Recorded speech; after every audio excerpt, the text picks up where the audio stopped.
जोड़े जोड़े फलावा आदित्य देवा घटावा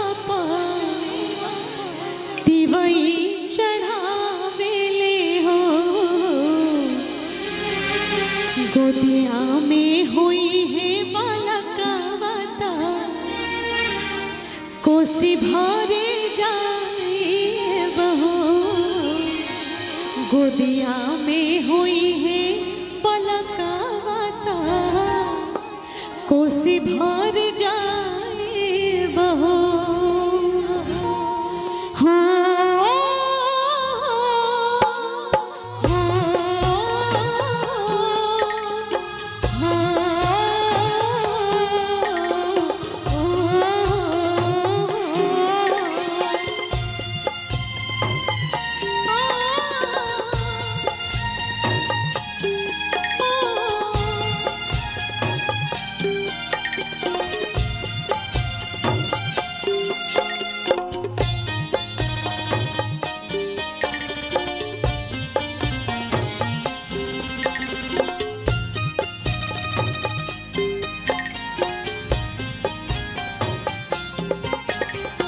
जोड़े जोड़े फलावा आदित्य देवा घटावा दिवई चढ़ावेले हो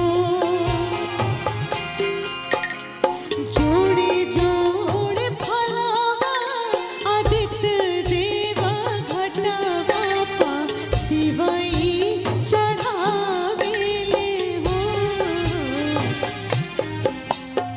गोदिया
सबके ध्यानवा।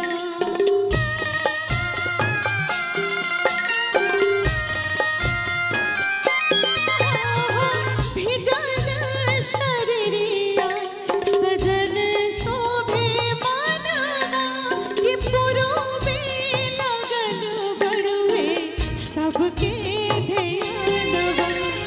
जोड़े जोड़े सुपावन बनवाता, कोसी भारी जाई बहो, कि दुनिया में हुई है बनवाता, कोसी भारी जाई बहो, कि दुनिया में हुई है बनवाता, कोसी भारी जाई बहो।